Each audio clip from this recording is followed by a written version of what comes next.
pour le numéro de complément d'enquête diffusé ce jeudi 11 janvier en deuxième partie de soirée sur France 2, l'équipe de Tristan Walex a enquêté sur le phénomène Airbnb et ses dérives. Avec à l'appui le témoignage étonnant d'un propriétaire à Marseille.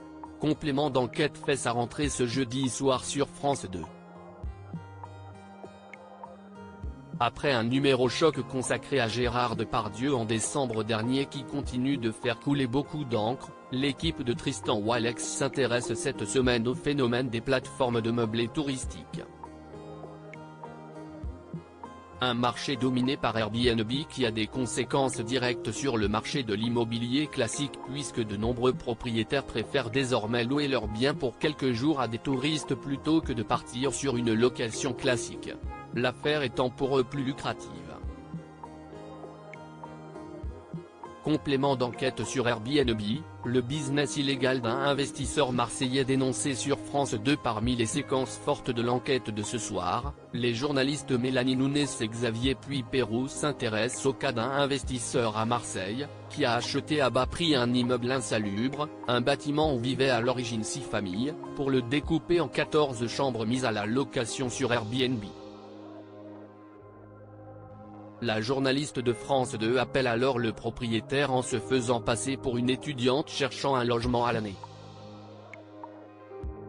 Et la réponse de son interlocuteur, qui lui explique d'emblée faire du tourisme de courte durée en Bolivie est pour le moins étonnante, « Je vais te trouver une solution, on a une chambre de libre.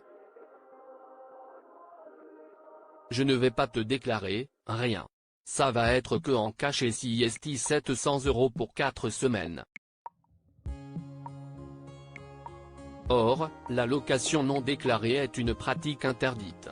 Il y a écrit gros M2, un propriétaire amusé par les insultes dont il fait l'objet d'un complément d'enquête 2 mois plus tard, la journaliste Mélanie Nunes a convaincu l'investisseur de la rencontrer, cette fois en tant que journaliste. L'occasion de constater que l'entrée de son immeuble a été taguée, vraisemblablement par des voisins agacés. Voilà, si estime-moi le tueur du quartier, réagit ironiquement Vincent Chalier, le propriétaire, face à la caméra de complément d'enquête en lisant un des tags.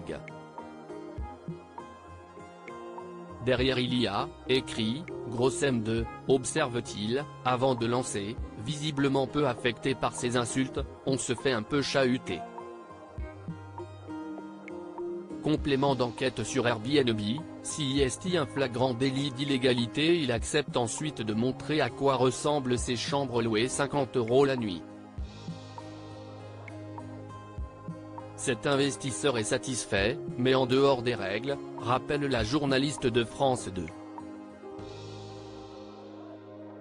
Vincent n'a en effet ni déclaré ses 14 chambres de tourisme, ni respecté la règle dite de compensation, qui l'oblige à louer une surface équivalente sur le marché de la location classique pour les Marseillais. Une illégalité assumée les yeux dans les yeux par cet investisseur. CIST Marseille bébé. CIST à dire qu'on doit se débrouiller. CIST un flagrant délit d'illégalité. Mais est-ce que j'ai tué quelqu'un? On se démerde, on se débrouille. Mais je n'empoisonne personne, je ne viole personne. CIST important la légalité, assume Vincent Chalier, dans un extrait de complément d'enquête que Télé Loisirs vous propose de visionner ci-dessous. Selon les calculs du magazine de France 2, ce propriétaire encaisse le bagatelle de 7 000 € tous les 10 jours grâce à ses 14 chambres.